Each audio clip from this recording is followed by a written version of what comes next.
Montrell. So I got near downloading right now on the PlayStation. So if we're committing to this, I mean, this would be an exciting game to talk to you about because yeah, you never finished it really. I'd love to do like a spoiler um discussion with you. Because yeah, it's a very unique game. And I'll be very interested to see that. Like, I really want to know the end for you, how that plays out. Because it hit me a certain way, and I don't think it has. It's such a weird thing that I think it hits everybody differently, and some people it's more profound than others. You know what I mean? Okay. Yeah. Yeah, it's a very interesting thing that the game presents you with at the end. So I'll leave it at that. But yeah, no, I don't know. Dude, I really haven't played this game in like 6 years, so be kind of excited to do a playthrough of it. All right, well we'll talk about that some more. So Montreal, I mean, your first day back at work today. You've been on vacation. How were the holidays? Bro, How was work? fuck the holidays. Today was so rough. Oh no. And it Oh, was it? wasn't rough in a bad way. It was Yeah. rough because I tried to stay up. Like past 2 o'clock, I was nodding off. And then I came home. I was supposed to go to the gym and I fucking fell asleep. Oh, dude, okay. To be fair, you stayed up till like 2 a.m. with me playing League. Yeah. Maybe I'm a bad friend. Maybe I should have just sent you off to bed. Around No, it wasn't. 3 or It wasn't 5. your fault. I But mean that happened, and then I stayed up talking because Deanna's off this entire week, so I okay. stayed up talking to her for like another hour. Oh yeah, she does that to you too. Good. So, uh, yeah. Then I went to sleep, and then I woke up, and yeah. I mean, luckily no one was in the office today or whatever. Okay, so it was rough because you were tired. It wasn't like a hard work day. There were Yeah, no. it was Okay. just rough because I was tired. I'm probably going to get my heart reset Saturday and Sunday, so Yeah. Yeah. that's what I plan on doing. I don't plan on staying up too late those days. I am going to stay up, but not too late. I know we got to practice some duos, queuing and Oh norms, yeah, some we're champions. climbing next season, man. Yeah, so we got to practice some comps and norms. hmm Yeah. But uh, yeah, like I'm not doing too much. I get a free day off because I had to work. Not really work per se, but I had to do one call on one day during our refresh week where we get that whole week off from Yeah. Christmas to New Year's. I had to do Yeah. one day, um, or whatever. I actually had to do a ticket, like someone called because they couldn't get email on their new phone or whatever, and I was like, oh my fucking god. Oh my god. Uh, Yeah. yeah, but yeah, so that happened. So I do get a free day off this week. So I'm trying to figure out which day I'm gonna take off. I was gonna take off for my wife's birthday, but she planned it's in the middle of the week. Yeah. And she plans on her birthday weekend afterwards because we're doing something the weekend before. So she's like having all her girlfriends come over the weekend after or whatever, and they're Yeah. doing stuff. So Okay. I don't know. I'm just gonna pick a random day or whatever. But besides that, my holiday was okay. We didn't do too much. I called a couple of my family, and everybody has FaceTime. All Yeah. my old people in my family have FaceTime, so I was FaceTiming them and everything like that. Um, watch Christmas movies, and then on New Year's, we actually didn't do anything on New Year's. I was playing Metaphor. She came in there, gave me some champagne. It was like Happy New Year. I'm like Happy New Year. All right, this guy, he says he played Metaphor. This dude played Metaphor for what I think is about 18 hours straight. Like, you said you woke up around 10:30 or 11, and then you went to No. bed. I woke up around 9. I woke up around 9. Oh, that's even worse then. So yeah, I'm probably right. So you woke up around 9, and then you went to bed. You said around 5 a.m. Yeah, 5 a.m. that on night. Wednesday morning. Yeah. So yeah, this dude showed this. This dude blew me off the whole day Tuesday. I wanted to play League, and he just wasn't having it, man. He got into the Metaphor. Like, I think you did the 20-hour like narrative dump, in the 5th region all in one day. Yes, I did. Yeah, I did. Insane. You are a crazy person. Yeah, I did that. I don't know. It was just really I mean, this happens with metaphor, and that's why I put the game down before, because I just fucking bit into it, and then I wouldn't stop eating it, and I was just like, Yeah. this shit is good as fuck, and then I You had to gotta like you gotta rein put it myself. down. You need Yeah. moderation, right? Yeah. Yeah. Understood. Yep. So, um, yeah, I'll probably get back to it like probably later on next week or something, and then just uh grind out those 30 days or whatever that I got to do. I'm going Yeah. to take those like really slow, actually. So Oh I'm going to be yeah. putting a lot of Yeah. hours into it, but I'm going to be going like super slow with it as well. Okay. Um, Okay. Fair enough. yeah, but Um yeah, well we did also play board games yesterday. Um which was fun. I had fun playing. We had some good rolls no, yesterday. we had fun. I complain about the game we're playing, but we're still having a good time when we play, right? Yeah, yeah, It's just the issue I have with it, it's not the game as much as it's us. We've been playing this game for 2 years, and it's just sometimes when we get together to play, we make like no progress, and it's yeah, frustrating where we don't really start playing until after we eat dinner, which can be as late as 8:30 sometimes, and it's like, dude, we play for like 3 hours and we get nowhere, and I'm just so, I just want to get through this game and play something else. That's kind of where I'm yeah, at with it. yeah. I um mean, I think we did a good job yesterday. We got, no, we did. uh, If you didn't have to leave at 10, I think we could have done the combat actually as well. So yeah, yeah. um I definitely could have done the combat if it was a weekend. I would have done the yeah. combat, but Yeah, which no, I mean I get it. I totally understand. So yeah, no, that was fun. And I went to the Amanda and I went to the Bureau of Engraving and Printing today. Here in Fort Worth. what the And fuck? this is where, she's wanted to take me for a bit. She mentioned it to me. So this is one of two places in the United States where currency is printed, like US currency is printed. And it's really interesting actually. It's a really cool place. And you can take tours for free. So you don't have to pay anything. You just show up and you go in basically. It's really cool. And yeah, you can see the pretty much the entire process, and you get to take a tour of the facility. You don't get to go down into the actual facility area where people are working or anything, but they have like a walkways above where you can kind of see everything. And dude, it's Mhm. really cool. It's actually really cool. It's a very involved process. There's a lot of steps to it, and I think it's worth going if you want to learn more about that. There's actually some really cool history about U.S. currency also in there. They have a kind of a museum like area on the first and second floor you can go through to kind of learn more about the history of U.S. currency and stuff and how it's evolved over time, which was really cool also. So and learned I learned more about like the Federal Reserve and what it actually is, because I never really read up about it before. And yeah, it's literally just banks that are federally run that the currency is sent to, and then private banks buy that currency from the Federal Reserve. Like that's literally how it works, which is really interesting. so so that's cool as well. So that, yeah, it was fun. We bought a couple sheets of printed notes that hadn't been cut. We're gonna like frame them up and put them up somewhere in the house. So yeah, that's pretty cool as well. So been having a good time off, playing some League, trying to get through Metaphor. We'll talk about that game here in a bit, but yeah, trying to finish that game off. And then once I'm done with that, I'm probably gonna I don't know, I'm like debating about PoE2 maybe. I think I kind of want to jump into that as well. We're here soon. So yeah. All right. Well, Montreal, enough dilly dallying.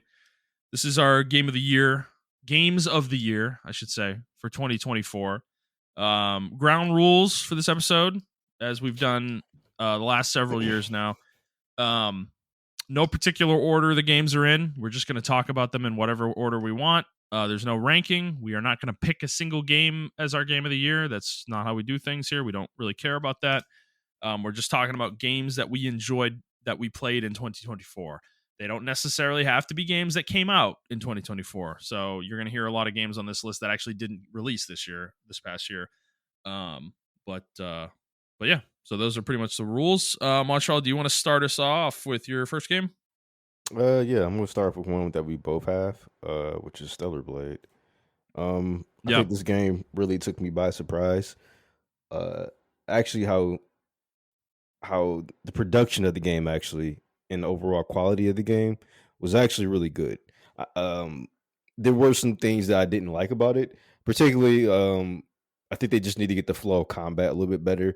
I personally didn't like the slow motion thing that happens after you do perfect dodges, or not Hmm. perfect dodges, but perfect parries. Yeah. I actually like the slow motion after the perfect dodge, but not the perfect parry. Yeah. I didn't Yeah. really like that too much. So uh, but yeah, I actually like the music. I think the music. I think this game was robbed in the music awards for not winning music of the year. Um, Yeah. I agree. What uh, did win? Was it Final Fantasy VII? yeah, it was. Yeah, I, what the I, fuck are we doing, dude? bro, Like, I'm I sorry. thought, This is yeah, that glazing, was like crazy. straight up glazing of Final Fantasy VII. Sorry. Like, the soundtrack in that game is good. It has like 250 tracks for no fucking reason. Like, Yeah, what are you doing, Square? But like the thing with that soundtrack is that it's like 10 of the same track with different variations of it. It's like it's too much of that, you know. And it's like yeah. I Final Fantasy VII has great music. Don't get me wrong, it definitely does. But um, I just I just don't think it was. we've heard these melodies for Yeah, fucking 28 years actually at this point. exactly. It's like It was yeah, definitely a nostalgia boner that won absolutely, the award. totally, I try, even though sometimes I'm nostalgia based as well or biased as well. I try not to be like that. I try my hardest not to be like that actually. But yeah, this game was robbed because this soundtrack, even on its own, is really fucking good. yeah. I Um, still listen to it all the time. yeah. I personally was up in the air between Metaphor and this game for soundtrack of the year. To be honest with you. Yeah, Um, I would agree with that.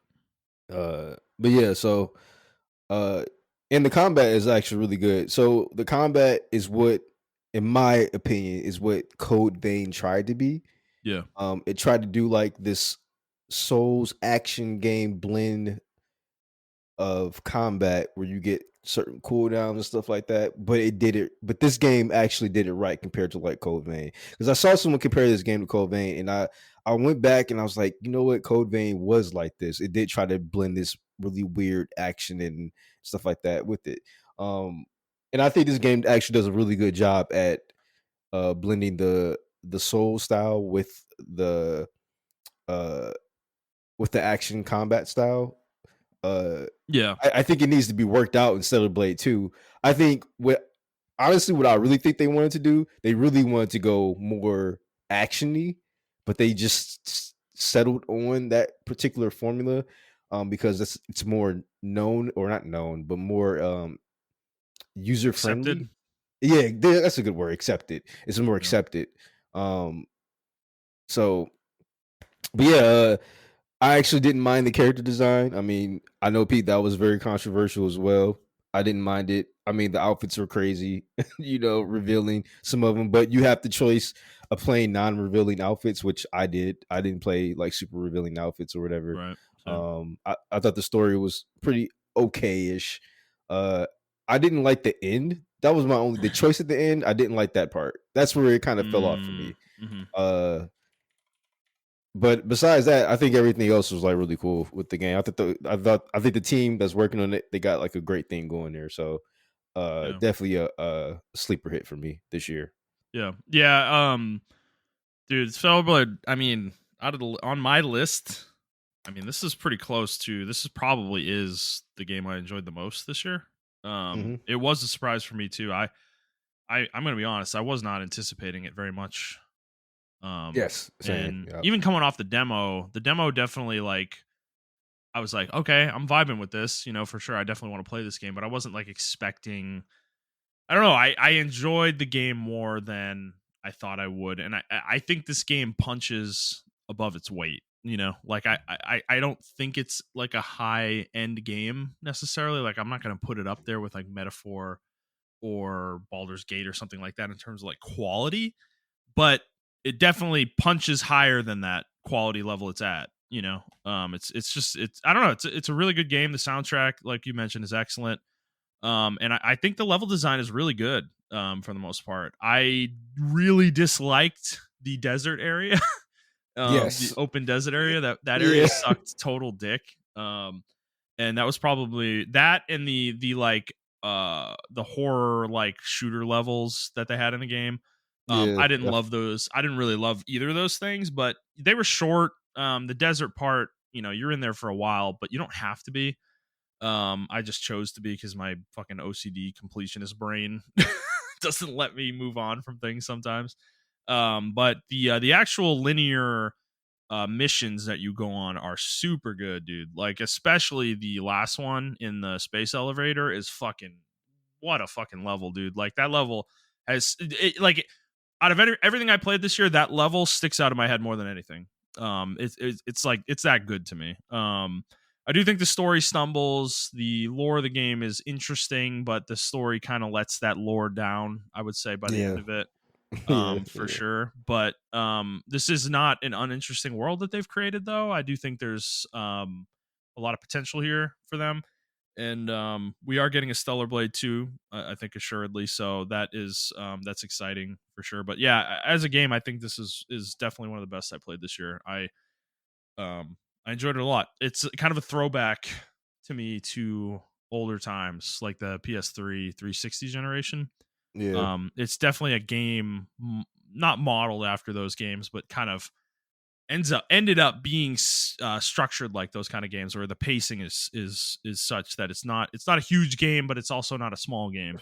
It's Yeah. just kind of in the middle. It's like a 30-hour game, and that's Yeah. fucking perfect, like for a game like this for me. So enjoyed Stellar Blade a lot. I will definitely revisit it at some point.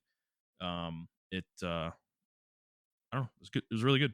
So Yeah. I um just yeah. the game respected your time, and if you are one, or if you are one of the anti-gooner people, which I mean, I kind of am. I like the gooning of games. Don't be turned off by this game because of what's people saying online. Either on either side of the game, I think the game's Mm, phenomenal. Uh, and I actually like Eve as a character as well. yeah. So, Yeah. um, Yeah, you yeah. can So play it. You can play it in non-gooner mode. There are outfits where you don't. She's totally covered up, right? yeah, Um, and I, both of us, I think, wore those outfits for the most part, and I don't think it's an issue. And the game literally never, almost never references her sexuality at all. yeah, So, yeah, yeah, so yeah, it's not even really a component of the game. So don't let that turn you off if it has up to this point. Um, I think the game is people's reaction to that was overdone, frankly. yeah, definitely, definitely. Okay, Montreal, what's your next game you want to talk about here? So the next game I got on here that I enjoyed, but didn't enjoy as much as I thought as much as I thought I would with Stellar Blade is Wukong. So Wukong is a really interesting game. I had a very unique up and down with this game. Um, but ultimately I came upon that I would not replay this game. I'm not going to replay this game. Um, Mm, I first of all, I love the lore of Wukong. I love what game science has done with Wukong, Wukong mythos. I love the story in this game as well. I love your even though your character's silent, I love or how all the characters are interacting with you as the avatar of Wukong and everything of that nature. So yeah. I love and I actually do like the combat. But the combat is also what I hate about the game. You only get one string of combos with the game. You can unlock other attacks or other moves, but they're more so like cooldown esque moves that you get with the game. And you do have to Mm, use them in certain ways and stuff of that nature. The only way you can there is no really you do get a parry per se, which is your stone monkey stance. But you have your dodge, but the perfect dodge window maybe they fixed it since I played it, but it was very unforgiving, like very unforgiving.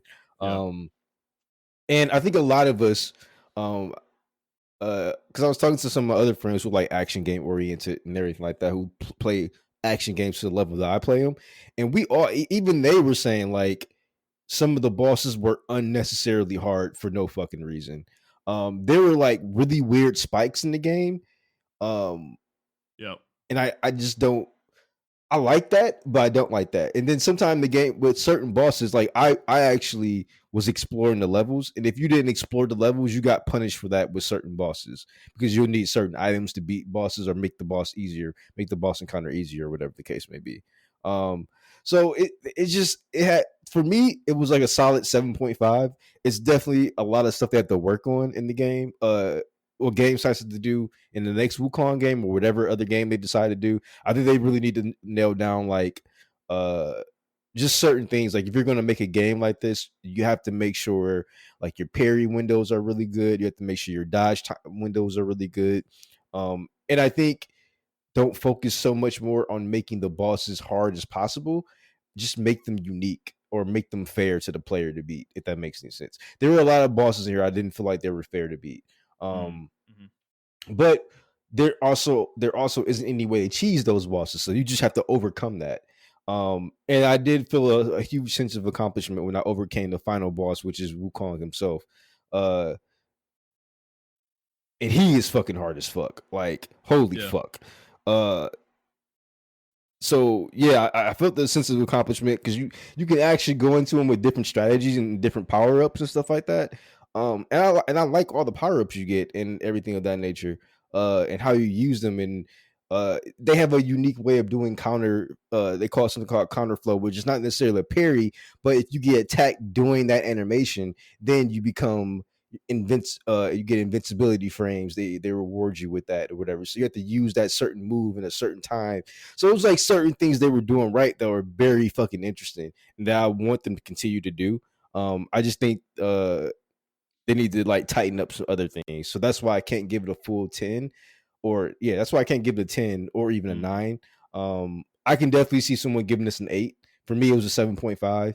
I just think sometimes the frustration of the game. Oh, also, what was a big thing for me, they may have patched it, but when I was playing it, the frames were dropping like significantly during Yeah. fights. It was crazy. And you had to kind of figure out on your own or just through Reddit like what was um the best thing to play it on. Like, was it better to play it on fidelity mode, or better to play it on balance mode, or better to play it on high performance mode? You played on high performance mode, um, your inputs will be off. And I played it on balance mode. My inputs got a lot better. I remember mentioning that on the pod. It was like 45 Yeah. frames per second, but Yep. like things weren't dropping and everything. So, in my opinion, like if you're gonna make an action game like that, you have to get those aspects of the game right before you released it. I probably understand they're under a time crunch and they had to release it. But uh, yeah, yeah, I think the game this too like Stellar Blade reminded me of a game, reminded me of those old PS3, even early PS4 games, Mm-hmm. early 360 games. It did respect your time. I clocked in maybe 50 hours in this game. Um, and yeah, like it was a pretty straightforward game with the story and the world and everything of that nature. I actually read Journey to the real Journey to the West and everything because I like the game so much. So yeah. Yeah. Cool. Cool. All right. I'll talk about my first game here. This is from early in the year. Is Prince of Persia: The Lost Crown, and yeah, I mean this game for me is like right next to Stellar Blade in terms of games, like my enjoyment level for games this year. This game fucking ruled. I think it's a Metroidvania. It's just really solid all around. I think it controls really well. The gameplay is great. The combat's really fun. I think the way the map is designed is really good. It's really fun to traverse. Like just platforming in the game is actually really fun. There's a lot of platforming puzzles in this game that bring me back to the 3D Prince of Persia's, where you have a lot of those like it's kind of a traversal gauntlet you have to go through, and if you fail any part of it, you instantly die and have to start at the beginning again, kind of thing. If you mess up, Mhm. and it's very Prince of Persia, and I enjoyed that a lot. Those were challenging, fun to figure out. It was really cool getting new powers and having to kind of string the powers together in order to traverse kind of more difficult areas and stuff. And even the puzzles, there were some pretty good puzzles in the game as well. There were some that stumped me for a while, that I had some trouble with, but ultimately ended up getting through them. And yeah, I just think it's a really good game all around. It's not long. It's probably another one that's 20 to 30 hours. And I really would recommend it to people if you're into Metroidvanias. Unfortunately, it is confirmed at this point that we're not getting a sequel to this game. So what's there is all we're gonna get for it. There is a DLC that came out. I did not play it, but that is also available now as well. So, Montreal, I know you never got around to this game, but um, is it still on your radar? Yeah, I actually bought this game. I just every time I remembered to play a game, I just never remembered to play this game because Prince of Persia has been on my radar for like the Prince of Persia franchise and Ubisoft and everybody has been on my radar for a while. Yeah, But yeah, I've heard nothing but great things about this game. So I yeah, definitely need to play it and see what it's about. yeah, yeah. No, I think you're gonna like it, for sure. It's also got some pretty good music in it as well. I think the story's whatever. It's pretty basic stuff, but it's a Metroidvania. I'm not looking for I'm not looking for anything super complex there. So Yeah. it's but yeah, it's just a really good game overall. I think the combat was the thing that surprised me. I guess was I remember pre-release we were watching this game and we were very like we were anticipating the combat a lot. And I think early game, I was a little disappointed with it. Actually, I would say because you don't have a lot at your disposal super early, but you do unlock stuff as the game goes on. And I will say later in the game, there are some really cool boss fights that are actually pretty challenging in the game. Even early on, there's one in particular I'm remembering that was that I was stuck on for like a day or two. I had to like come back to it, put the game down, and come back to it. So yeah, it's a very fun game. I would definitely recommend it to people. It's one of the best games of the year for me, for sure. So all right. Do we want to talk about we want to go with Grand Blue next? We both played this game. Yeah. I actually Um forgot I played this game. So yeah, Grand Blue Fantasy Relink. I believe I was on this game much longer than you. yes. Pretty sure you beat it and kind of just put it down after that. Yeah. So I mean, what did you think of it though with your short time with it? Um really weird. It's one of those things where I actually kind of enjoyed the story. The story wasn't like anything to write home about, but it was Yeah. okay, like a okay It anime was story. very mobile game, gotcha mobile Yes, game story. yeah, Absolutely. that's actually a really great Yes. way to put it. Yes. I love the character designs. I actually did like the combat. I forgot I made a whole bunch of combat videos for this game, like in the practice tool, just made doing different combinations of stuff with different characters and stuff like that. Um, so I love the combat. I just think to it, it left something to be desired, and I didn't like that. I didn't like that it was more so like it's gonna sound stupid, but like God Eater Monster Hunter ish. I didn't really Mm, like that. yeah. Yeah. Definitely. And I wasn't really into that. I would have rather them just go full on like single player game, which I think for some reason they went against. I think this game was meant to be a gotcha game, but then they somewhere down the line they wanted to make it a single player multiplayer game, and it just didn't turn out the way I thought it was going to turn out to be, in my opinion. So, Yeah. um, Yeah. yeah, I mean it's just kind of unfortunate, but it is what it is. Yeah, so I mean, this was another game I liked a lot. Um I remember when the game came out, I was I remember reading the reviews and I was like, "Oh no, man, this doesn't sound that great." And then I just decided to play it myself after you played it. Hmm. And this game grabbed me for a while. I was playing this for I don't know, 3 or 4 weeks probably on and off. And the game's main story is super short. I think I beat it in like 3 work nights. It's that short, it's like 10 hours basically. So there's not much there, but the game after you beat the story is a lot deeper and there's a lot more to it. So that's the issue. Like I don't know, this game's weird. I think because they're gonna make a sequel to this, I think, and I have a feeling it's going to be way more focused. That's the issue with this game. It's very clear that this game was something else in development, and then they decided to pull away from, our theory is that it was a gotcha game, and they decided to pull away from that at some point and just make it a RP, like a single player RPG that had co-op in it. But then you play the game, and for like 90% of the game you can play by yourself pretty easily, but when you get to the very end, like the end game, um the battles you need to farm for gear, they're really hard to do with the AI co-op characters. You kind of need to play with other people to consistently do those fights at the end of the game. The AI is just not up to snuff because the enemies do attacks that like one shot you. So if the AI missed, like, doesn't dodge, they're just down, and you're fucked.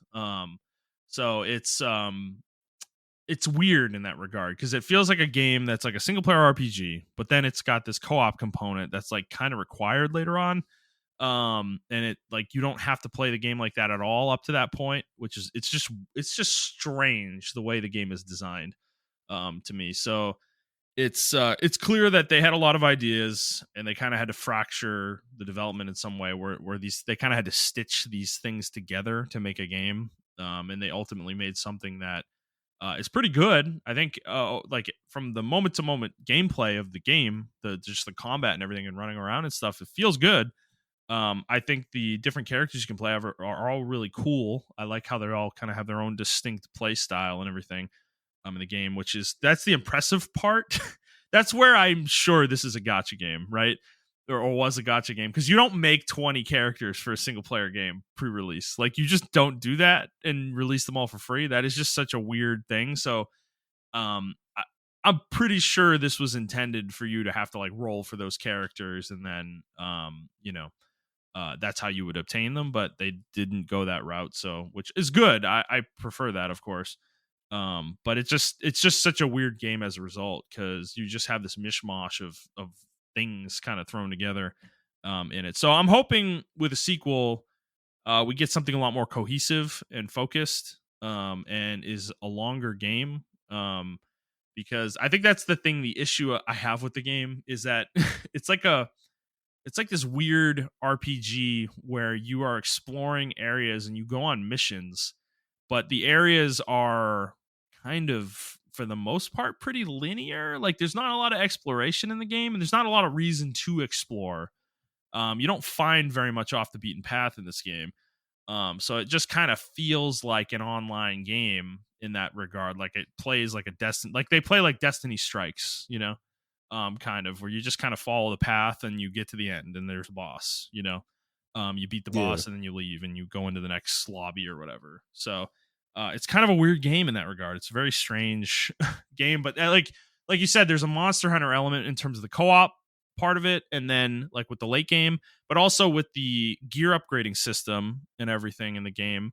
It's kind of Monster Hunter-ish as well, where you have to just go grind the same enemies over and over again for materials and stuff. It's just a very it's a grindy game in that regard too. So it's a weird game. I enjoyed it a lot. I actually still think about this game. Like, I want to go back to it, actually, because there's been a lot of post-launch content that they've released for the game.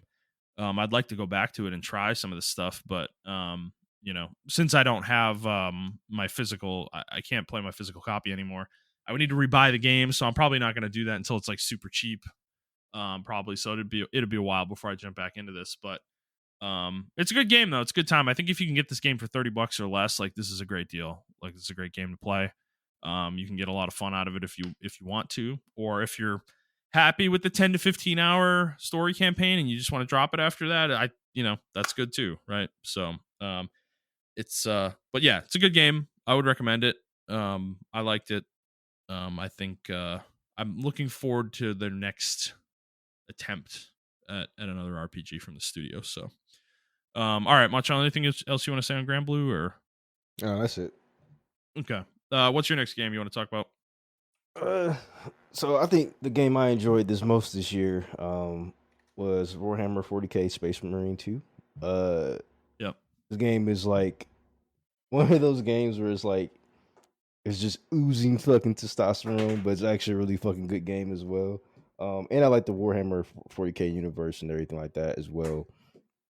Yeah, I don't know, man. Production in this game is really good. I actually enjoyed the first Warhammer Space Marine game a lot, and you can tell they put a lot of money into Space Marine 2 because that one was also a hit when it came out. Um, and yeah, this one was a hit as well. You got different classes you can play, uh, different operations you can play with with other players and stuff like that. You can upgrade those classes, and I don't know, man. Like everything surrounding the voice acting was really good. The story was really good. The story's only like maybe 15 hours, and then you have like maybe an additional uh 5 to 10 hours worth of operation missions or like multiplayer missions you can do. The main story, I believe, you can play co-op as well. Um, so you can do everything co-op or you can do everything single player. The operations on harder difficulties, you do require like actual players to play with you because like the AI is just not good enough to handle what's going on. Yeah. Um, but yeah, I don't know. I really enjoyed this game. This game was a toss up between this one and Helldivers as far as like Mm. almost like game of the year for me. As far as like if I had to choose one, yeah, this one it would have been either this or Helldivers or Metaphor for sure. Because this game was Mhm. just so much fun. I think this game got shafted in a lot of things. I don't even know if it won an award or whatever, I but don't think it did, dude. yeah, I don't I think it think this did. game got shafted a Under lot. the radar for sure. Yeah, it's a severely good game. Yeah, I can't sing enough praises for it. Like if you like Gears of War, Yeah. uh, it definitely has that flavor to it, but then it brings its own flavor of like Warhammer visceralness to it as well. Um and it has like a little bit of an action game thing where you can, parry certain attacks and stuff like that with your chain swords or they also have different weapons you can use and some of Yeah. the different power-ups and stuff like that. So it's a really fleshed out game. I think it's a really cool game that went under the radar, to be honest with you. Okay. Would you say this is also kind of an old school game? Like Yeah, PS3 era type game? I mean, you yeah, mentioned yeah. Gears of War for sure. The campaign definitely gave me like that was their main focus, and I respect that. And I also respect the fact that it focused a lot on co-op. Yeah. There is like a deathmatch mode and stuff like that you can play, but you can tell the main focus was like for you to play with your buddies, grinding and beating the fuck out of the hordes and everything of that nature. So, uh, yeah, this game did bring me back to like the 360 era when I was playing Gears of War and everything with like my friends and shit like that. I really Yeah. wish I really wish I could play this co-op with like people I knew because I it just gave me that feeling when I was playing the game. Like I don't know, it's just a really cool game. But yeah, it is one of those games that brought that old school nostalgia back from like not from like the PS2 generation, but like you said, like the PS3 or 360 generation, especially the 360 generation for me. Yeah. Okay. Cool. Cool. All right. Let's see. You want to go next? You have a lot more games on your list than me this year, so we gotta Yeah, I grind skipped the through, one. baby. Yeah, I skipped the one that we didn't do. That we're not like We'll talk about that. going. Yeah, we'll do that Yeah. like last or Um. close to last. So the next is Rise of the Ronin. I haven't beat this game yet because Mhm. it's so fucking long. Um. This game is okay. I enjoyed this game. That's why it's on the list. I did enjoy this game, and I'm definitely gonna go back to it. It's just long as fuck, and the story is not that interesting. The time period is interesting. This is like when Japan is first starting to trade with the West and Yeah. everything of that nature. So I think the time period is like super fucking interesting. And it's interesting to see, the Japanese nationalists go against the Japanese imperial, who actually wants to like start trading with the West and everything of that nature, and that you actually do play with like real historical figures, obviously in this game. But I just don't think the story is that. What makes the game uninteresting is you have to build bonds with the characters, so you have to get to know these characters, and their character arcs just aren't interesting to me at all. Yeah. Yeah. Um, and to you Is hear that you one of your hear cats? yeah you hear fucking Silas. Was that You know him, man. Silas? Oh my god, Miss Yeah, Kitty does that same thing, bro. Where like I'm literally home and she just starts yowling, downstairs. It's like you know where I am, but Oh, they're so funny. I can't believe you can hear that. But yeah, because I usually have my door closed when I'm recording. Gotcha. Okay. Uh, my lap, brother. Brother. Yeah. But yeah, I think it's okay. The moves are locked behind those though, right? So to Mm, unlock yeah. you get because Sucks. you do have certain so the game is crazy. Not only do you have like 10 different or 15 different weapons, each weapon has like maybe 6 to 8 styles it can learn on that Yeah. weapon, and Yeah. each style has a master. So you have to learn. You have to talk to that user who's the master of that style to Yeah. unlock more stuff, to unlock the level 2 or the level 3 version of that style to get more weapon moves or whatever the case may be. So so he did all that and he just walked out. He's so annoying. But but Yeah. yeah, and I didn't like that. Like on top of that, like it's an open world game, so there are literally three, and maybe three more regions, and maybe more regions, but there, Oh my like, god. yeah, there's one region you Yeah. start out with that's huge, and then you have another region, and then there's a third region. Now that's actually the region I stopped on, and I'm 50 hours into this, 45 to 50 hours into this game, nowhere near completion, by the way. Why? Why did they So make a game this big? I don't understand. Like, it's crazy, dude. yes, and then like not only do you have like I said the bond levels and stuff for the masters, uh, that also goes into you have to do certain like collectibles like the Assassin's Creed collectible stuff across the map. You also have duels across the map like fucking Ghost of Tsushima that you have to Yeah. do. You Yeah. have camps that you have to take over, like Ghost of Tsushima and everything of that nature. So I mean, but it's very in the style of Team Ninja, and unfortunately, the combat was not enough for me to just be like, I'm powered through it. The combat is very fucking good, very good. I just think the story is just not there, man. Like, I just Yeah. don't fucking care at the Yeah. end of the day. I And I mean, that need some sounds type of normal for story. Team Ninja, dude. I'm gonna be honest. Their stories are not. They're really not good. Yeah, you but I know. usually can power through. I Yeah. like Yeah. Wulong. That I have on the list. I guess I can go to that one too. Like Wulong, for instance. Uh, they use the same formula as um I'm about to say near, but Neo. fucking Neo. Yeah, as Neo too, right? So you can create your own character. Um, and what they did differently with this game compared to Neo is like your deflection, what you call your spirit gauge, ties into how much magic you can use. So the more you deflect and everything like that, the more magic you can use and other and special moves and everything of that nature until you go Mm, into the red. And if you go into the okay. red too much and then you get hit, you're in like a tired state where you can't move for a couple of seconds. You're very vulnerable to the enemy. And that you can also do the same thing to the enemy as well, and you can get their spirit gauge down to where you can do execution attacks or finisher moves and stuff like that.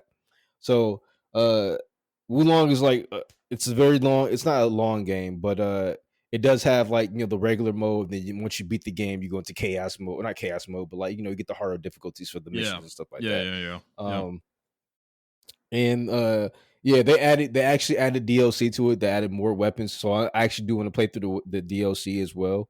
Um I think Wulong is a very underrated game. Uh, in my opinion, this was the Neo 3 that we wanted, but we never Yeah. got. Yeah. In my opinion. So yeah, I mean, I feel like if you have one day, or if one of these years is like it's like a really bad year of video games, I Hmm. definitely suggest going back and I think you'll like Wulong the way it plays, Okay. Justin. So Yeah. the builds aren't as crazy as they are in Neo 2, Yeah. but there's still build diversity there, if that makes any Okay. sense. Okay. Yeah, so I mean, I actually I just need Neo 3, bro. yeah, I just yeah. need Neo 3 in my life. I don't know if they're ever gonna make it, but I don't think they're it's gonna make it because they would have announced I it. Even don't. though I, I I think I think that's one of their more successful franchises though. Um oh, yeah, it's Koei so didn't good. really. didn't really. I know Koei had like a shareholders call meeting, and they didn't mention it Neo Yeah, at all yeah, or whatever. yeah. So um, Well, this year is this coming year, 2025 is pretty light, dude. Right now, like in terms of announced games that I'm even interested in playing. So, I mean, I don't know. Like, I was thinking this year was going to be, I mean, I think it's going to be a great year for games, but I don't know if it's going to be a great year of games for me personally. yeah, So that potentially means I have a lot of time available to explore things, play some games I maybe in the backlog, go, try some stuff out. Because I remember, dude, Rise of the Ronin. Well, pre-launch, I remember how hyped we both were for it, and the combat like just looks so fucking good, man. So I don't know, I kind of do want to try the game. I just don't want to pay like $40 for it. If I can get it for like 15 or 20 or something, I'd maybe give it a shot. It's just I don't want to pay anywhere close to full price for that game. I'm sure Wo Long at this point I could probably get for like $10 or something in the right place. So yeah. I mean, yeah, I recommend it at $30. But the combat is definitely like what we thought it was. It was just it takes a while to get there. If that makes any sense. okay, Which gotcha. I You have to don't. like you have to earn it. Yeah, you have to earn uh, it, which I don't that really kind of like. sucks. Yeah. Yeah, It's like this is the thing. Like Neo, they do. There are unlocks in the skill tree, that make you the weapons more complicated. But it's like they're good by default. It's like the game. It's not like the game's not fun until you unlock that stuff. This isn't a well, Xenoblade Chronicles that 2 situation with Neo. it's not even like So that either. The game is fun, but you like want to learn more attacks and stuff like that, and you can mm, definitely tell there's more to the combat. And yeah, then you can't unlock that more to the combat until like you do certain bond levels and stuff like that. It's yeah, just really it's I'm explaining it wrong, but like you just had to put in the effort, right? yeah, So yeah. I don't know, Sure. but the effort is not like you play the game more. It's not like Devil May Cry, right? So Devil May Cry is like you play the game better, you get better rewards, you can unlock better moves and stuff like that. Mm-hmm. It's like you got to play through our shitty story that we put effort into writing for some reason, Yeah, and that yeah, is your reward, yeah. And it's like I Okay. don't fucking care about these characters. Like they were Yeah, interesting before, but then it just got like kind of trivial. I'm just like, bro, I actually don't fucking care. Like, I'm sorry, I yeah, just don't care. I was yeah. falling asleep during some of the segments. I'm like, Oh dude, I just no. want to play. Yeah, I was just like, I just want to play the game, man. Like, just let me. Yeah, Yeah, dude. There are Japanese games that do this sometimes where they just put like an obnoxious amount of story in their game and they like lock all the progression behind you watching that shit, and it's just it's like Final Fantasy 14 can get away with it because it's an MMO. But dude, if you're in any other genre, I'm sorry, you don't have that. You don't have that leeway. Honestly. So, yeah. um, It's like they wanted people to. You know what it is? It's like they really wanted people to take their storytelling seriously, and I'm like, they bro, just it's not that. flopped. Yeah, They just it's not flopped it. that. Yeah. It's almost another Final Fantasy 13 or Final Fantasy Stranger in Paradise situation where they consider that like this is like a serious story for them. And when that lip biscuit moment happened, that was like a serious thing for them. And everyone was like, no, this is funny as fuck. Like to them though, when I play this game, like at certain moments where I'm like, they really want me to be like emotional here, but they just do not have the writing for it, man. They need to Yeah. I don't know, man. But that yeah, that's but it that sense though, if you can get past that, I think the combat in the time period and everything like that, the main overarching story is pretty interesting in the politics because you do have to like one thing I did forget to mention is you do have to pick sides, so you will be locked out of Mm. certain content Hmm. because you do have to pick sides. So it is an RPG. It's a straight up RPG. Um, and everything. There's an interesting time mechanic though, where you can go back in time and then play the other side. So I think that's really cool as well with the same character. So you can actually go back and make the same decision, but make it a different way, and you can see how that tree play out. Yeah. So it's Yeah. it's really developed like that, but it's also like I don't care. Like it's not Mass Effect level writing though, unfortunately. Yeah. So Yeah. Yep. yeah. Okay. Fair enough.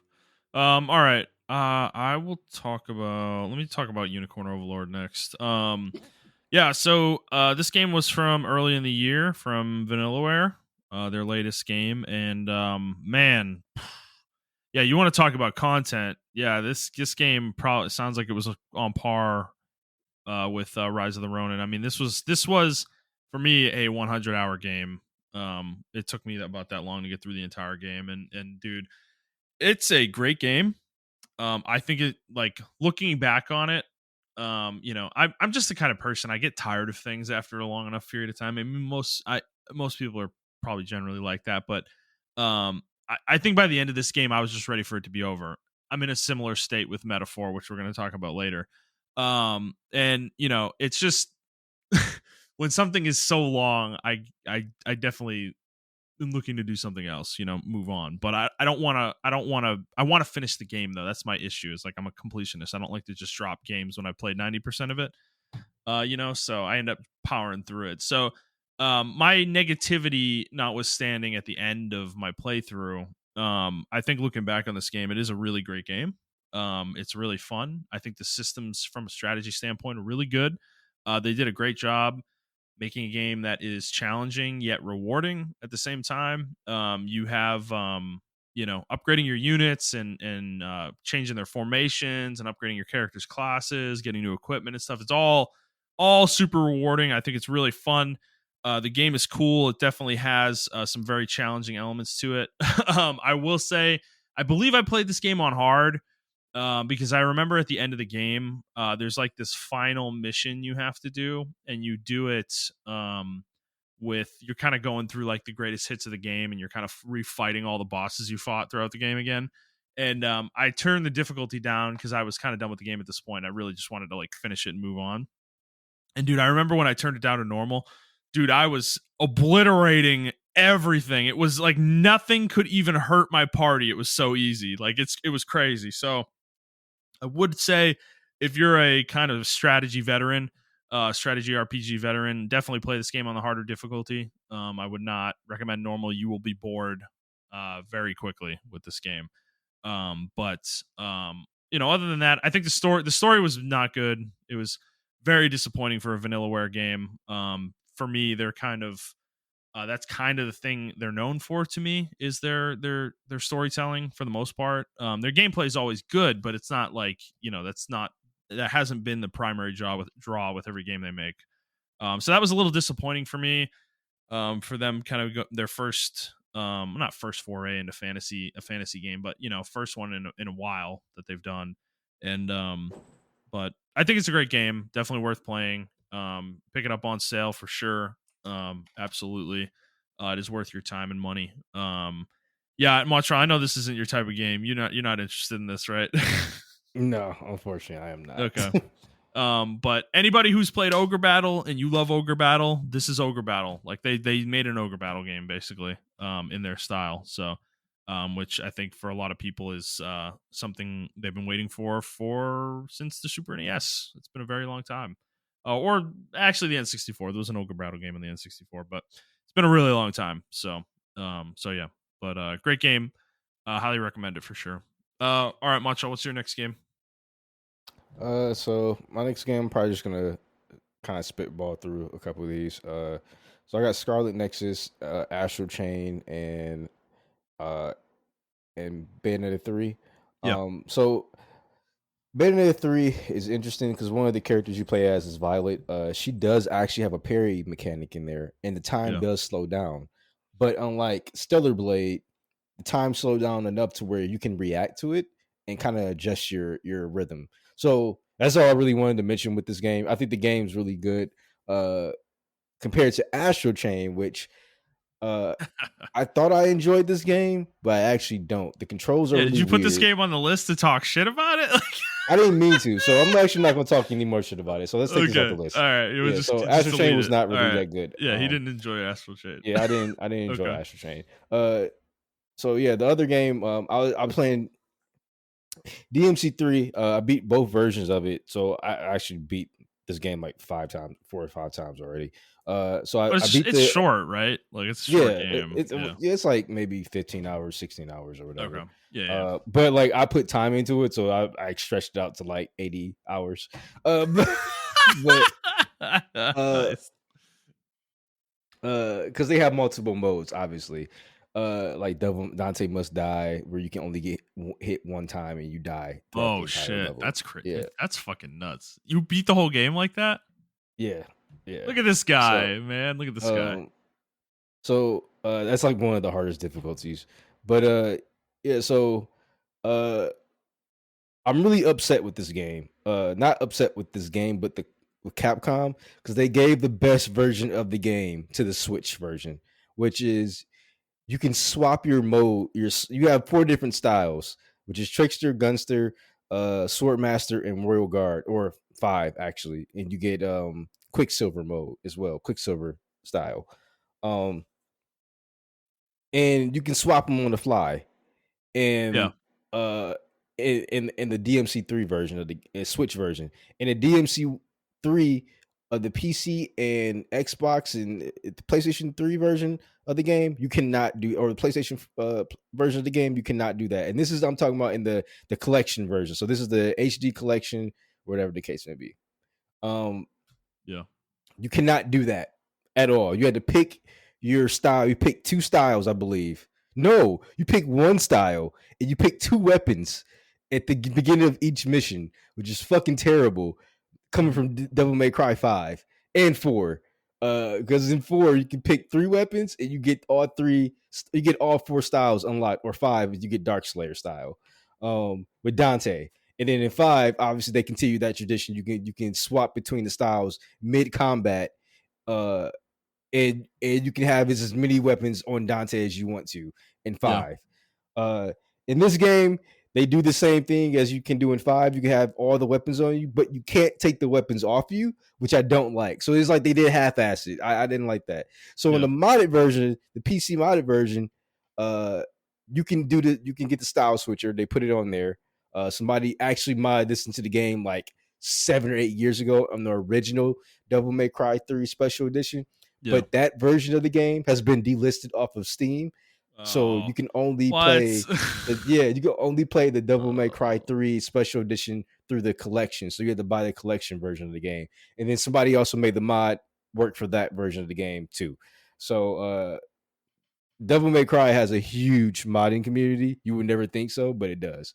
Uh and there are people who play this fucking game on a mouse and keyboard, dude. Oh, Like that's weird. That's so weird. That's so fucking weird. and they do the Oh my craziest god. combos that you can Yeah. only do on mouse and keyboard. It's actually Yeah. fucking insane. Yeah. Uh, Yeah. but yeah, so yeah, I like the style switcher in the PC modded version obviously better because you can customize it and do whatever you want to do with it and everything. But yeah, Capcom don't do this shit again. That shit pissed me the fuck off. If you don't want to play the PC modded version, the Switch version is the better version. Do not get this version uh on any other console, unfortunately, just because of this right here. In my opinion, honestly, to be honest with you, the PC version is the best version because you can. They also made a mod for DMC1. They made a mod for DMC2, which is the terrible DMC, but they actually made a mod that made it playable. And Yeah. yeah, in DMC3 they made the mod for that as well. So in my opinion, the PC version is the superior version of the game, and the mods are actually available on Steam Deck if you want to play it portable. So Okay. that's another thing too. Uh, Cool. and then Scarlet Nexus, there's nothing really too much to say about it. I finally, I'm like 4 or 5 trophies away from platinum of this Oh. game. Wow. But I put a lot of Okay. hours into this game. Yeah, I don't know, man. It's just I think this is like one of the most underrated games from like 3 years ago, in my opinion, 2 or 3 years ago. Yeah. And it's not going to get a fucking sequel because they took the battle director or the director of this game, and he's working on the Tales games He's now. working on sales. Yeah. Yeah, and I understand why, Which because this maybe that's a good game, thing for Tails. That could be a good thing for Tails. yeah, but it sucks for Scarlet Nexus fans like myself. Because we really want this universe is cool as fuck. Like It's so Yeah. fucking cool. The Yeah. characters are cool as fuck. Like the whole idea that you can unlock a part of your brain um that gives you different moves and stuff like that. But then though that same thing that they do, like the technology they use can turn you into like a fucking monster and shit like that. It's so fucking crazy. It's so cool.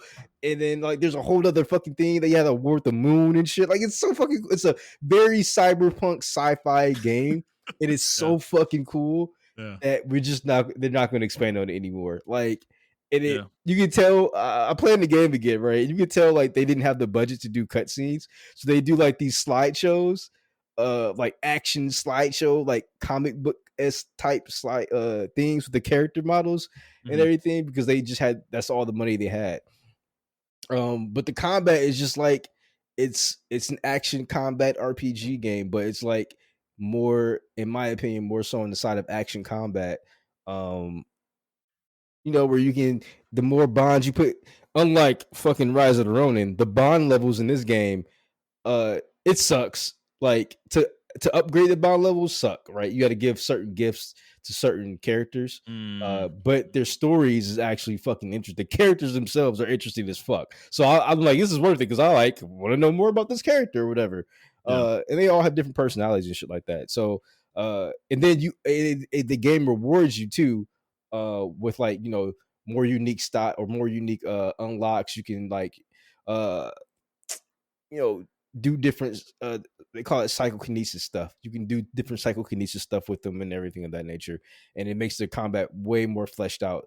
The combat is very bare bones at the beginning, but then as you put more time into it, it becomes way more fleshed out as you put a Yeah. lot more time into it, which I think is a detriment of the game because I think a lot of people just played the base version of Scarlet Nexus and they didn't really give it a second chance. But yeah, I don't know. I just love this fucking game. I think this is probably one of my favorite. Like, you want to talk about anime like RPG game, anime action RPG games. This is Yeah. probably one of my favorite Yeah. anime action RPG games of all time. Okay. I think this game is. I think Bandai Namco did a very good job on this game. The one time they actually tried, no one gave them a chance. So I don't think they're going to try again. Do you think So I would like this game? yes and no. I Okay. I, I don't think you'd probably be turned off by the combat in the first part of the game. Okay. But I think if you put more time into it, maybe you like the characters more. Yeah. Um, so I'm a bit biased in that regard. I Because can't. yeah. It got like a 7 or 8, so it's not a bad game at all. Like general consensus of it, I Okay. believe. Um. Yeah, It's It's part of PS Plus Premium, so I think I'm yeah. I gonna think you should download it. try it. Yeah, just try it for free. Like, Yeah. Yeah. Why not? Fuck it. yeah, Download it. yeah. User score it got 7.5, and then the critic gave it an 80. So it's a good game. Like, it's a decent game. Yeah. Okay. All right. Fair enough. I mean, it sounds like it's more than decent for you, but you know. All right. I got to get through a couple games now here. So I'll start with Wuthering Waves. This was a gotcha released in May from Kuro Games. This was the kind of another one of these direct competitors to Genshin Impact that has come out. And man, I'm gonna be honest. Like, I haven't played this game since June, but I think this game is really fun to kind of jump in and play for a month and jump out. You know, I don't know if they are doing enough. I mean, maybe at this point it probably could keep you occupied for a while. I think there's a lot of content in the game now because I mean we're 8 months beyond release, but at release there wasn't really enough to do to keep me occupied. You know, for a long period of time. So I did drop the game ultimately, but the game is fun. The combat's cool. I think as a Genshin clone, like it certainly is pulling a lot from Genshin directly, for sure. But they have their own kind of flair to combat that I actually think is better than Genshin in terms of its playability. Like Genshin, unfortunately, at this point is just so ability spammy that I don't think the game is very fun anymore. It's just about making your numbers big, you know, rather than actually playing the game well. Yeah. And I think Wuthering Waves, may eventually get to that same point, but when I was playing it at release, it was not like that at all. There was definitely skill involved in the gameplay, and some of the harder content did require, a decent amount of skill in gameplay. So I think this game was fun. It's definitely worth checking out. It's free to play, for sure. Montrell, did you ever download it or no? Did you? I thought you played was it this briefly, didn't you? You was this played on it the for PS5? no, it just came out. I think it's coming out this week on PS5. Like I Oh, think it you might know be coming why I out. did not play it on? I played it on PC and I actually Yeah, liked it. The yeah, problem was the controls for the PC were fucked for the controller, in my opinion. yeah. So I couldn't edit the Well, they didn't controls. have the buttons set up. So Yes, there you go. you Yeah, were playing with I was playing with a PlayStation controller and it had the Xbox prompts, on there. yeah. Which was very weird. I got used to it eventually, but I think it's coming out, dude. Let me look this up. I think it's coming out like tomorrow. Yeah, Um, so I think I said I was gonna wait for the PlayStation 4 or 5 version of the game because I know they said they were bringing it to PlayStation, and yeah, I no, it's did out. It's like out the today, dude. It's hilarious. Oh Yeah, yeah, yeah, it's out right yeah. now. Yeah. So Um, I think yeah. I am gonna play the this game because I remember saying like I like it. I just don't want to play it on PC, and I don't know why I didn't want to play it on PC for me for some reason. Oh, you know what it was? It was also Yeah. they had like a bug or something when it first came out. It was a Yeah. Yeah. huge Yeah. Yeah. bug. Yeah. It was a stuttering issue for me. Um, Okay. but yeah, I think I'm gonna. I think I Well, didn't it mind ran this like shit game. on PC. It did. Yeah, it It did. absolutely ran like ass on PC. I remember that too. So, I think that's another reason I dropped it. I don't know. Maybe I'll re-download this game and like play it a little bit. Yeah, Because we can I play do go remember. we can play co-op together a little bit if you actually do play it. So Yeah, I do remember liking this game, man. I like this game. yeah, I like this and Punishing Gray Raven, but Punishing Gray Raven isn't on PlayStation yet. I don't no, think. it's not. Um, yeah, I did love Punishing Gray Raven on PC, but yeah, it was the same thing. Their controls were like fucking crazy, so I just didn't play it. But I think I may actually give this game on a. Is it crossplay? Do we know if it's crossplay or not? Yeah. Yes, I believe it will be. Um, Okay. but I mean, if I re-download it, I'm getting it on a PlayStation 5. I'm just gonna connect my account. Okay. Okay. I don't want to play it on PC. I never really did. That was the only reason I did is because it wasn't on PlayStation. So, Okay. because this is Yeah. definitely a controller game for sure. Yeah, I think this was the gotcha game I was waiting for a while too. This Yeah. and Zoneless Yeah. End Zero, but Zoneless End Zero seemed like it's going on the route that Genshin Impact is, as far as like, ooh, damage Mm, numbers make the best thing. So, yeah. um, It sucks. yeah, Um, yeah, but not yeah, great. So, okay, cool. Yeah, so there was that. That was a good game. I would recommend it. I'll be quick with this one. Final Fantasy Pixel remasters. So Final Fantasy 1 through 3. I played the Pixel remasters this year. I had endeavored to play all 6, but just never really. I didn't find I getting through 1 through 3. I had fun, but I kind of got burnt out a little bit on the turn-based combat, so I kind of put it aside for now. I think this year I want to get through 4 through 6, and then potentially even jump into. I might skip over 7 because I've played 7 before, but maybe play 8, 9, maybe even replay 10 at some point because I haven't played 10 in a long time. I've still never beaten 10, as you well know. But yeah, so I want to play through 4 through 6, but 1 through 3 was cool. This was cool from a historical standpoint to play these games and just understand where this franchise started, and where a lot of the tropes can't come from with it, and where obviously all like the spell names and everything come from, and some of the characters. I don't think any of these games are particularly great now. Like they're not gonna blow you away if you play them, but they're also really short for the most part. 1 and 2 are like 10 and 15 hours respectively. Probably to full complete. By the way, that's like getting the platinum 10 and 15 hours. 3 is a little longer. That one was like 20 to 25 from what I remember. It was a much longer game, and more robust. I do think 3 of the games is the one I liked the most. It was the most robust from a gameplay standpoint, and it was also the one that actually had it had like a real story in it that was like it wasn't great. It's not an amazing story, but it was certainly interesting. At least what the story they told with 3. So, good games. Definitely recommend if you're interested in the history of Final Fantasy. Certainly recommend them. If you're a Final Fantasy fan, you've played these games before. I think this is a great way to re-experience these games on modern hardware for sure. But um, they're hard to find on sale though. Square is very stingy with these. They are priced very aggressively. Like it's $80 for all 6 of them. And I think Jesus. even on sale, they're not like, I think it's like 25% off. I don't think you're getting like 50 or 75% off on these. So Square is very stingy with these Final Fantasy games, and they want to make their money off them for sure. So, yeah. All right.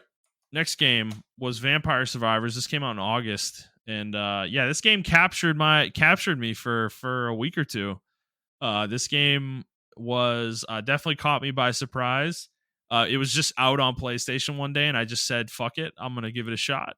And definitely caught the addiction with it for for a couple weeks, and it's a really fun game. A very simplistic game, of course, but the gameplay is addictive. It's definitely got that Castlevania look and feel for sure. It doesn't play like Castlevania in terms of gameplay, but certainly aesthetically, it's just ripped right out of an old school Castlevania game, which is funny because they actually just released a DLC, Castlevania DLC, in partnership with Konami for this game. So if you really want that, they have it now for sure. Sure, with the Castlevania music as well, which is Castlevania music fucking rules, dude. So I'm sure you even get more of that now with that DLC out. So I may revisit this game actually for that reason, to kind of pick up that DLC and see what it's all about. But really fun game. There's probably 30 to 40 hours of content realistically. Hmm. It's if you really want to like do everything, there's more than that for sure. But you're kind of at a certain point, you're kind of just grinding. Like you're kind of doing the same stages over and over again with different characters. So it's not like the unlocks start slowing down pretty significantly after the 25-30 hour mark, I would say. But still really fun game, definitely recommend it. It's $5, dude. I mean, it's literally as fucking cheap as it could possibly be. I think it was on sale this week actually, or it is on sale now on PlayStation. I think it's like literally $2 or something. Like you can't fucking beat that straight up. For a game that's as fun as this to cost that little, I mean, dude, just give it a shot. Like it is essentially free. It might as well just be fucking free. So, it costs less than a fucking double cheeseburger at McDonald's. Like, give me a fucking break, you know. So yeah, it's great game, very fun. I enjoyed it a lot. And yeah, all right, Montreal, what's your next game that you want to talk about? So the next game I want to talk about is uh Helldivers 2. Uh Mm, Nothing too much to say about this game. It's straight up just a fun co-op shooter game. Even if you want to go in solo and play with randos, it's still fun as fuck.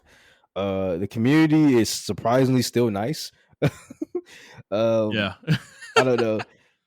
Uh I mean, you get some dickheads that leave during the mission when one person dies or something like that, but for the most yeah, part, people revive everybody. Um, it's just a fun overall game, overall fun game. And now they just added another faction, so now we have three factions we're fighting against now. Um, and I think, yeah, I just think the community is really cool. I think the developers are really cool. Um, if you haven't tried it, just try it. It's only like $30. It's probably on sale right now for like maybe $25. I know okay, it was $40 before, but it's probably $30 or $25 now. So, yeah, yeah, I definitely recommend it. I highly recommend it. Even the microtransactions in the game are not even aggressive. You don't even need the microtransactions. You just unlock stuff by playing the game, yeah, and then you can unlock currency to unlock the microtransactions. So like the game is very like generous as far as uh you know what they want and everything of that nature. So yeah, I don't know. That's if I think this game won some kind of award of the year. Whatever it did win, it kind of it was deserved. best multiplayer, wasn't it? I think so. Yeah, it kind Yeah. of deserved it, man, because this game took me by total surprise. If you like the Starship Troopers franchise, Mm, or Aliens or anything like that, like this is definitely a satirical version of, well, Starship Troopers is satirical in nature, but like it's definitely a satirical version of like Aliens and stuff like that. Like it's just a really yeah. cool game. Okay. Fair I, enough. I do recommend it. So the next game I got here is Fallout Tale of Two Wastelands. Yeah. I just entered the New Vegas part of this mod. So this is a mod where you have to have Fallout 3 and Fallout New Vegas on Steam, and then you got to do some crazy shit Mm, to where you can take the game is modded to where you can take the same character that you have in Fallout 3 and then put it in Fallout New Vegas. So I beat mm, Fallout 3, and I believe I stopped when I got into the desert of New Vegas. But yeah, like I don't know what to say, man. I liked the game. I played it because I was watching the Fallout game TV show, and I really wanted to play Fallout. Um, it yep. does also have other the mod itself have other improvements like aim down sights for Fallout 3, improved aiming and all the other shit like that. Some more modern stuff that's in like the Fallout 4 games that got implemented into the older games that they try to implement into the older games. Yeah. So yeah, I think that mod Tale of Two Wastelands is really cool or whatever. Okay. And then I played State of Decay 2. This is a really old game. I never finished it. I did finish it rather. I never finished it back then. If you like if you like The Walking Dead combined with like base building combined with like uh Mm, um I would really gathering like this game, materials dude. I know I would really like this game. yeah, if you We if gotta you play it, this. We gotta play 3 when it comes out, I think. Like yeah, together. and then you can manage your team and stuff like that. There's slight team management and everything. You can also, once you set up bases in certain outposts and stuff, you gain resources from it. But you can't like just take over the map. You have to also move from location to location once your base gets big enough. So you have to actually scout out locations with other people to get that base, and then you have to gather the materials to take over that base, and then you have to make the move for it. And once you make the move, it's a whole thing because you have to start. All right, now I gotta set up new outposts around my base. If people are too loud in your base, they can make more hordes come, which means you're gonna make more resources, which means you can stress out your people more. Uh, it's a really cool in depth game, and like it's a really cool, especially playing on the harder difficulties. I recommend playing it on like the second from the hardest difficulty because, Yeah. like, yeah, the management aspect of it is what I really enjoy actually, because like certain people get irritated with certain people, they may walk out and everything. Like it's like The Sims zombie horde apocalypse game for like shooting things. Also, base management for people who like to do that shit, and like resource management for people who like to do that shit. So it's like four games in one, and I really respect the game, and it's a really cool game. I actually don't think this game gets enough chops for what it does. I think if this game came out on the PS4 or three, it was PS4 at the time, it would have got a lot more like Yeah. uh Yeah. Love. praise. Yeah. But it is an Xbox exclusive, so uh and PC, isn't PC. it? Yeah. Yeah, PC as well. Okay. Um I want to say you can probably now get it on PlayStation 5. I'm not sure though. I don't think Um so. No, it yeah, hasn't. I don't think it's been released there. okay. Yeah, but if it ever does drop on PlayStation, yo, I highly recommend this game for anybody. You can, like I said, you can get it on PlayStation or PC rather. And if you have Game Pass, I think it's free on Game Pass. Um, so yeah. And then next game I play is Sonic X Generations. I already played the Sonic Generation side of this game. So I really don't have too much to say about that. But the shadow side of this game is really fucking cool. You can definitely tell they took aspects of Sonic Frontier. They gave Yeah. Shadow more powers and they implemented it super well into the development of the levels and everything, the platforming. Probably one of the best platformers from Sonic Team I played since probably Generations. Or I'm sorry, since Frontiers. Uh, yeah, like and the story is actually pretty decent as well. I just like Shadow as well. I think he's a really cool character, and they can do more experimental shit with Shadow. Even though I realize that he has some of the same moves that Sonic does have, but he has some different moves as Yeah, well. but he's Um, cooler when he does them. Yes, he is cooler when he does the He's moves. just Even though cooler. Like the way I think the dude, Sonic's the cooler. fucking I hover think Sonic's shoes that he has are so fucking cool. I don't know why. I don't know why I love that so much. It's, but I do. yeah, he's a cool character. And everything of that nature. So yeah, this is one of my platforms of the year for me. I wish I could have had enough time to play Astrobot. I did download Astrobot, so I'm going to play that later on this year because Okay. I really want to play that game. So yeah, Okay. All right, I got a couple more. I'll start with the Europa Universalis 4. This was my first foray into the Paradox Grand Strategy realm, and man, did it hook me! Holy shit, dude! I was fucking addicted for a month or so. And I want to go back in. I'm not like, but I got to find the right periods of time for this kind of game. At this point, I think this game is a lot more interesting than Civ is for me nowadays. Civ has just become so derivative and samey, and I just think the AI in those games is not good enough to make the game interesting, unfortunately. Whereas with Europa, I don't think that's necessarily true. There's just a lot I haven't learned about the game yet. A lot of different mechanics and sub mechanics and the way the AI plays and stuff like that. There's just things I haven't learned yet. So maybe eventually I get to a point where I kind of romp the AI and the game's just super easy and it's boring for me. But definitely not there. My playthrough as in India was really fun. That I played a couple months ago, and I don't know. I'm looking forward to jumping in, learning more about like colonizing the Americas and stuff, and Africa, and like getting into that kind of side of the game because I didn't really do any of that in my first playthrough. So, doing some of that stuff, I might play as like a tribe maybe and see if I can, make like a big empire or something at some point with that. So yeah, great game. Really interesting mechanics. Very deep. I would not recommend it to most people. It is a very particular kind of game, I think, for a very particular group of people that I happen to be a part of. But if you're a really meticulous person, you like a lot of detail in your games, and you kind of like the pseudo historical elements of a game like Europa Universalis. I mean, this game is gonna capture you for sure. It's gotten to the point that I'm like, dude, I was last night after we stopped playing League, like I saw that the Steam sale was ending. And dude, I sat there for like an hour debating if I wanted to buy Stellaris and like a bunch of the Stellaris expansions and jump into that because that's their like 4X grand strategy game, or sorry, their Space 4X grand strategy game. And I decided against it because I'm not going to play it right away, I don't think. So I'm kind of like, I don't want to spend a bunch of money on this game that I'm not going to play right away. So I didn't end up doing it, but I got that. And then Crusader Kings 3 is another one that I'm like really thinking about because that one takes place in the end of the medieval period of history.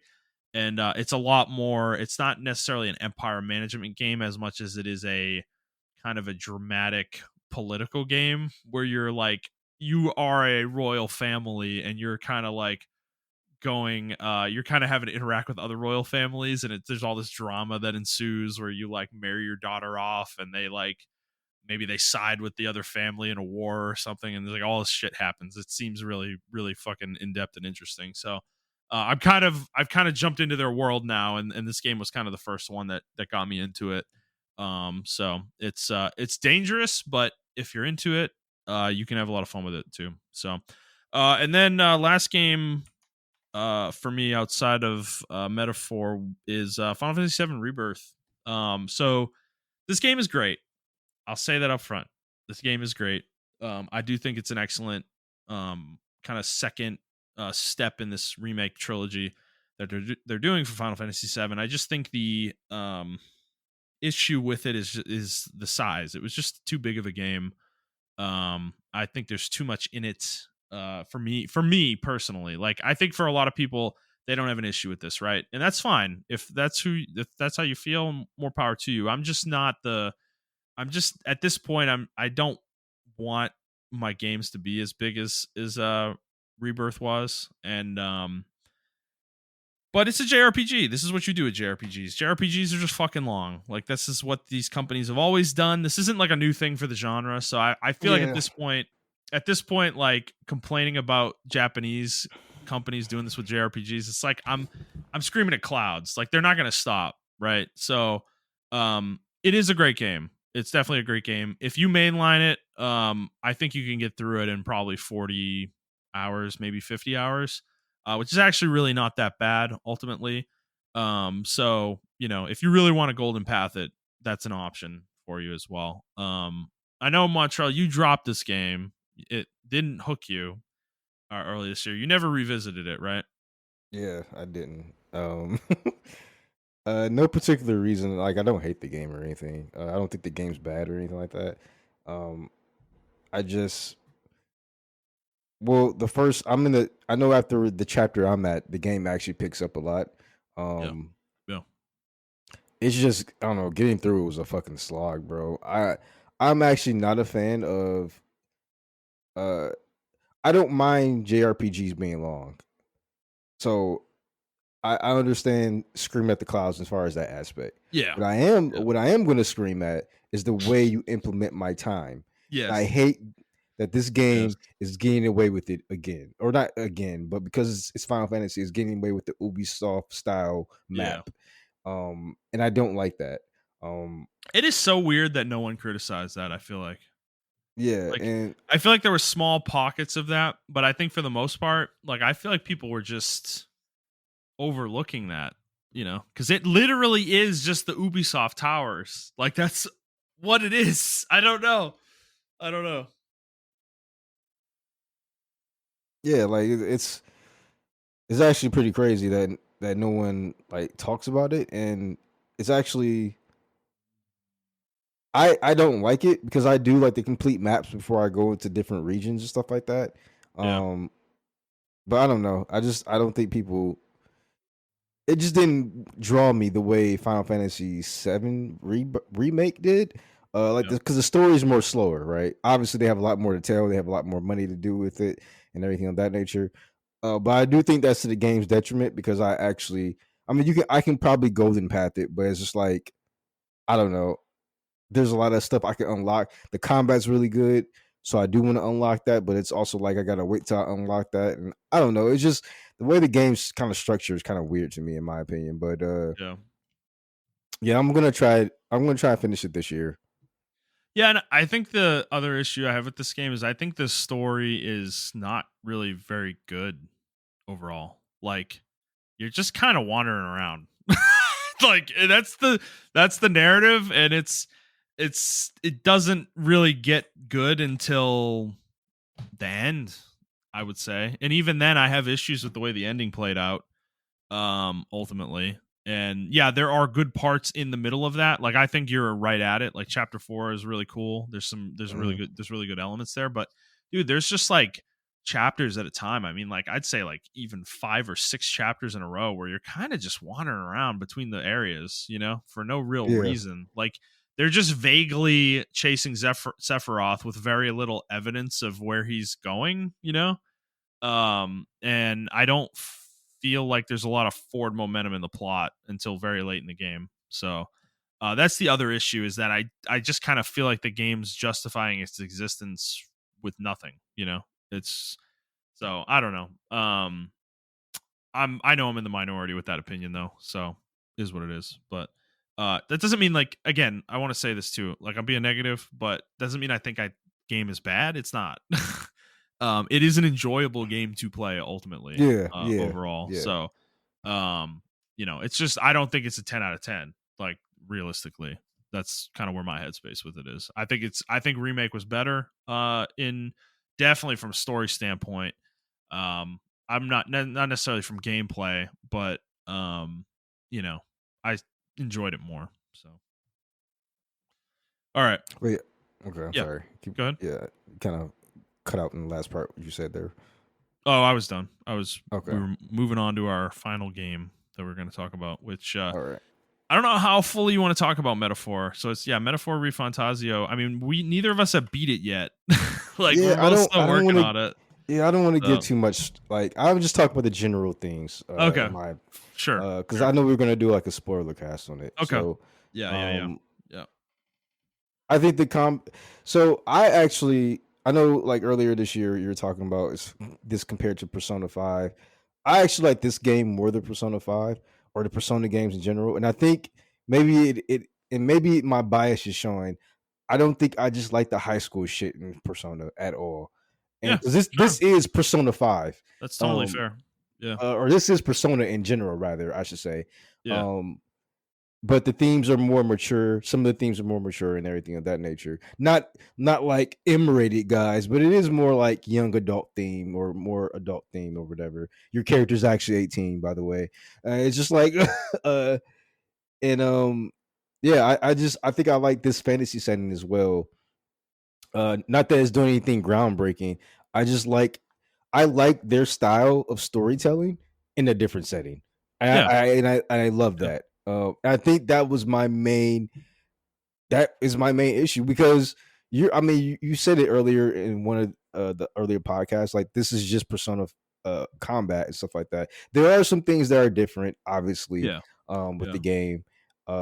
I actually like the archetypes compared to actually having personas. 100%. Yeah, I think I said that. Yeah, I think the archetype system is vastly superior to the personas. But Yeah. yeah. Um, I do prefer that over the Persona. I do like some of the combat tweaks and everything like that from Persona to this game. It's not much, but I do like it. Um, I don't know. I just like the overall story of it. I mean, the game is long. I don't like the baiting. So this is a later thing that you guys will probably get into later. But I don't like the baiting and switching that they keep doing.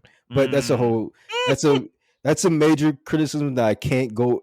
If I go into depth, I'm spoiling it for you. So I'm not going to go Yeah, into depth I on know it what you're at talking all. about though. We'll get there. Um, but We'll talk about it's probably next week or yeah, maybe probably next week, maybe 2 maybe weeks. maybe 2 weeks. But yeah, like first impressions of the game or my general impressions of the game, I like the music. I don't think though, as much as I like the music, I do think Persona has better music. I will say that. Yeah, I But I agree with love the that. music in this game. Um, I think Persona is more varied in its styles. yeah, This game is very one note, I would say, in its yes, soundtrack. yeah, Which it's a good note, but it's yeah. yeah. I think they could have experimented a little bit more with different sounds in this game. And I think the game actually gave room for it, in my opinion. So it's very Yeah. weird that they made that choice. But anyway, music is still great. Um, Characters are phenomenal. I think the characters are really good. Yes. Um, I actually, as much as I think the overarching story is really good. So far, still even playing it in. Uh, I like the idea of what they're doing and everything with turning like a theocracy into a democracy or whatever the fuck.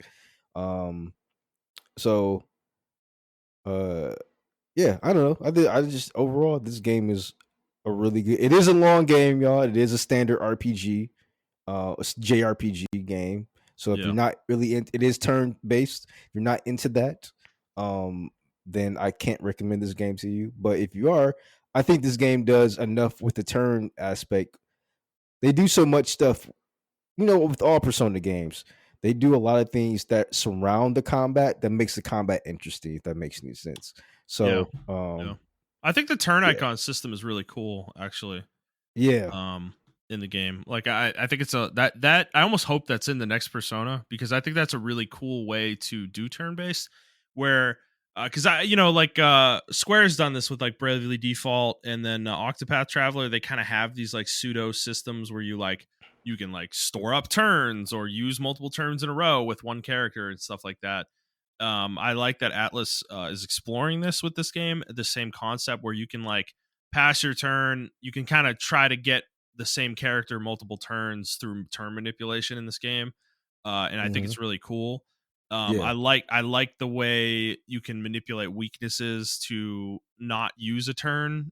Basically, the way the game ends up playing, so you can get everybody kind of like 2 turns by hitting weaknesses on the yeah, enemy party. But there's abilities later in the game too where you can literally just add turns to your yeah, to a turn as well, add turn icons. So I think there's a lot of interesting stuff there that's really cool actually that I'm enjoying the combat.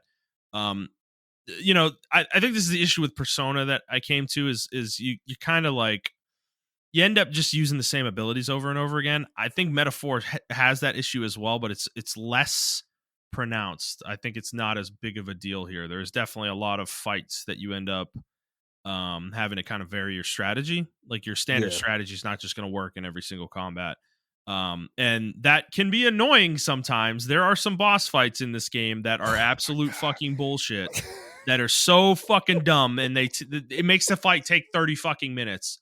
And it's really frustrating. But at the same time, I give them credit for really trying to vary the boss designs to a degree that the Yeah, game is I do challenging. give him that Um, credit. Yeah, for is sure. the game is challenging. Like I don't Oh think this yeah. game is that easy. Yeah, You know? this is to put in perspective for you guys. SMT is more Shin Megami Tensei is the Yes. harder version of like Atlas Persona. games, Yeah. Persona and Atlas games in general. And I think that's the general consensus. There are people who played Shin Megami Tensei and they're like, this game is harder than Shin Megami Tensei. Yeah. Yeah. You know, Which is so crazy. yeah. So yeah, no, this game definitely doesn't pull its punches, especially late in the game where I Oh am my now. god, dude. Yeah, Bro, bro. the final boss is fucking it's insane. We'll talk about it when we get into spoilers, but yeah, I there's definitely some frustrations with some of the late game stuff, but I don't think it takes away from the game really that much. But yeah, story wise, I think the game is really good. There are some issues in the middle of the game that we'll definitely talk about in spoilers for sure. I do think the question that the game continues to raise in the story, um, I don't like. They haven't really given us a true answer for how the party will answer that question yet, and I feel like my opinion of the game's narrative is going to kind of hinge on what that answer ultimately ends up being. Yeah. So that's kind of a interesting part of the game for sure. But I will say, to your point, I think the themes of the game are very adult. It's talking about very real things that we talked about on this show before in like our modern society that are issues. This game kind of does try to tackle some of this stuff very head on. It's a little clumsy sometimes in the way it handles some of it, but Yeah.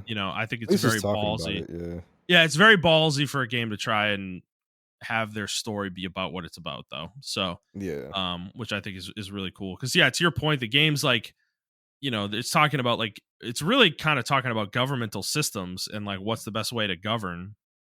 And it's like the game has a monarchy, and then it goes to a theocracy, before this all happens before the game starts.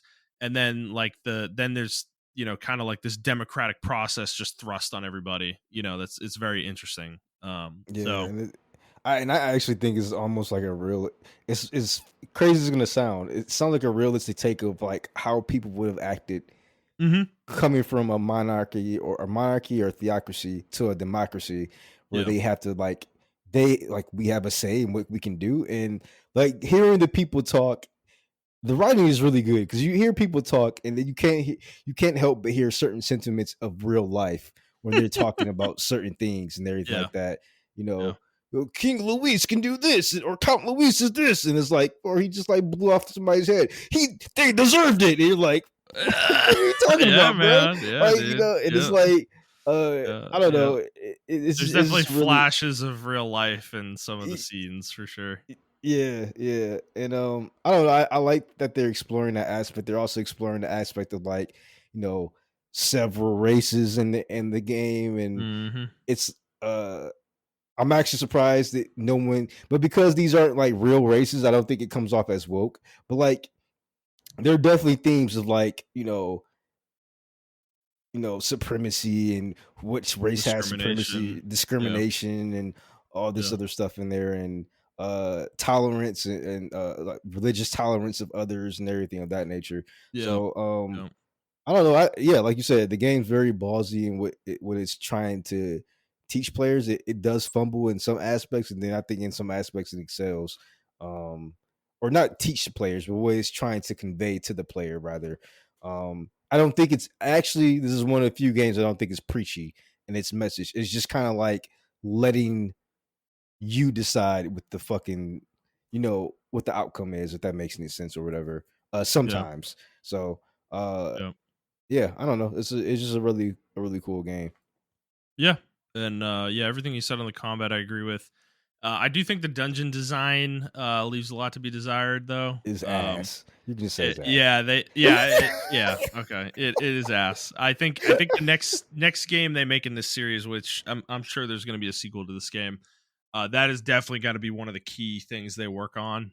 Because outside of a couple of the main dungeons in the game, which I would say is probably the first major one, and then maybe the fifth one's pretty cool. The third one's cool, but there were some disappointing elements to both of those. Yeah. Um, I think the fourth one sucks. Total dick. I hated that one. And the second one is whatever. And then I think the sixth one is pretty cool overall. Um, but for various reasons. But yeah, outside of those though, like all the side dungeons suck dick. Like they're terrible.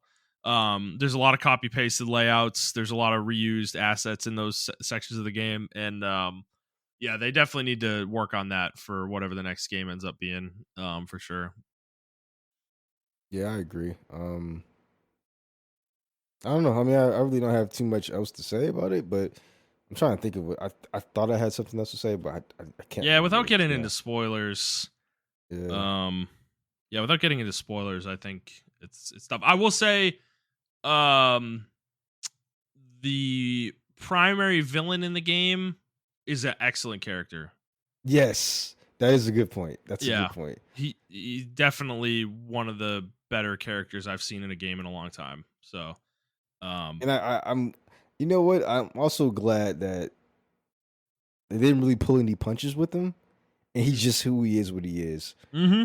I mean, he has a reason, right? Yeah, But it's just yeah, like he's just still who he is for what he is, and yeah, I like that aspect. And when when players or when certain characters try to have like a teaching moment with them, he's just like, I truly don't give a fuck about that. That was yeah, not a part of my agenda, or it yeah, was a part of my agenda. yeah. Right. But yeah, so Yeah. So, all right, cool. Well, yeah, we'll have more thoughts on Metaphor because I mean we're both still playing it, like I said. So, once Montrell and I are done with it, we'll do a, real spoiler cast and actually get into the story and narrative and stuff like that. But yeah, Montrell. Other than that, that's our lists. Are there any games that you thought of while we were talking that we didn't talk about? unfortunately, no. I was trying to think of some games, but yeah, that's almost everything I played this year, or I Hmm. believe that is everything I played this year. Yeah. I probably played a couple other games like League and other games that I went back to and played, but Yeah. Do we need to talk about League? no, we don't need to talk about League. We don't. We League pissed have me been off playing it so, almost every day for the last week, so and it I mean, and yesterday was our breaking point. That was the day that broke it us. was your breaking point. I'm willing to keep going, but No, no, no, you no. know, I'm willing to keep going playing the game. I don't want to play ranked. no, I I just know, want to I keep. know. I want to keep my silver Like I title. said, Ride or I'm die. down to play ranked more, but I understand it was Yeah, bad. it was bad. It was pretty bad. I'm just like, These I people can't who risk it. play these people who play this game, man, I don't understand. Like they literally feel like they're bots. Like I don't even know what they're doing. Like it's crazy, you know. But whatever. We don't need to get into a league deep dive right now. So Yeah. So yeah, all right. Well then that's it. That's our games of the year for 2024. Very good year games overall. I really enjoyed honestly most things that I played I really enjoyed. There were some games I didn't put on my list. Not to say that they weren't good, but they're not like they're not things that are going to stick with me long term probably. More than likely. So yeah. All right guys, we're going to head out of here. So if you like this episode, please like the show, subscribe to the show, and review the show on whatever feed you're listening to it on. And please subscribe to us on YouTube. If you'd like to interact with us on Twitter, you can do so at iTrap for the Hokage for Montrell. That is the number 4, not the word. I'm at Thundernut01, and the show is at the Player's Take. If you'd like to send us a question, you can do so on Twitter, or you can send us an email to the Players Take 01 at gmail.com. And that'll be it for us, guys. We hope you enjoyed this episode, and we'll see you next week.